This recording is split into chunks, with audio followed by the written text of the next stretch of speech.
গত মঙ্গলবার যুক্তরাষ্ট্রে আয়োজিত উন্মোচন অনুষ্ঠানে আইফোন 17 সিরিজের 4টি মডেলের আইফোন আনার ঘোষণা দিয়েছে অ্যাপল। অনুষ্ঠানে মূল আকর্ষণ ছিল আইফোন এয়ার মডেলটির পুরো মাত্র 5.6 মিলিমিটার হলেও বেশ মজবুত। অ্যাপলের তৈরি সবচেয়ে পাতলা এই আইফোনের ফ্রেম তৈরি করা হয়েছে টাইটানিয়াম ধাতু দিয়ে। আইফোনটির নকশা করেছেন অ্যাপলের ইন্ডাস্ট্রিয়াল ডিজাইনার বাংলাদেশি বংশোদ্ভূত Abidur Chowdhury.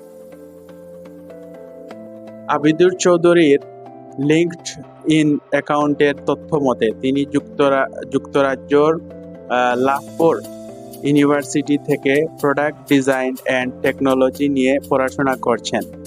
3D hub student grant James Dyson foundation bursary new designers Kenwood appliances পুরস্কার পাওয়ার পাশাপাশি সেমুর পাওয়েল ডিজাইন উইক প্রতিযোগিতায় প্রথমও হয়েছেন। 2016 সালে তিনি প্লাগ অ্যান্ড প্লে প্রকল্পের জন্য মর্যাদাপূর্ণ রেড ডট ডিজাইন পুরস্কার লাভ করেছিলেন।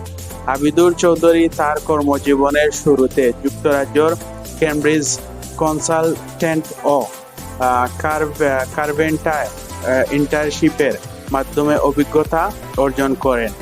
পরে লন্ডনের একটি ডিজাইন স্টুডিও লেয়ারে শিল্প নকশাকার হিসেবে কাজ করেন।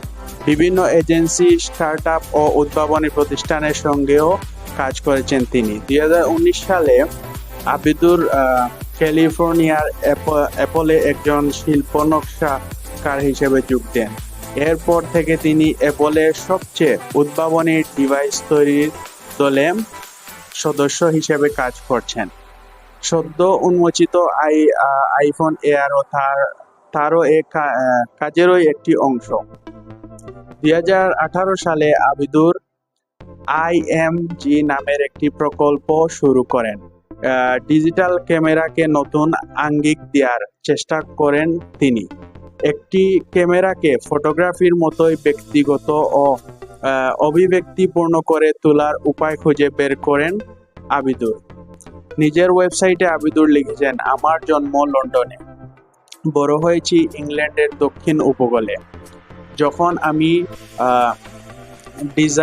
ডিজাইন বা স্কেল করি না, তখন ইউকুলেল বাজাতে পছন্দ করি। আমার সাইকেল চালাতে ও চারপাশের ছবি তুলতে ভালো লাগে। রক ক্লাইম্বিং করতে পছন্দ করি। আমার শখ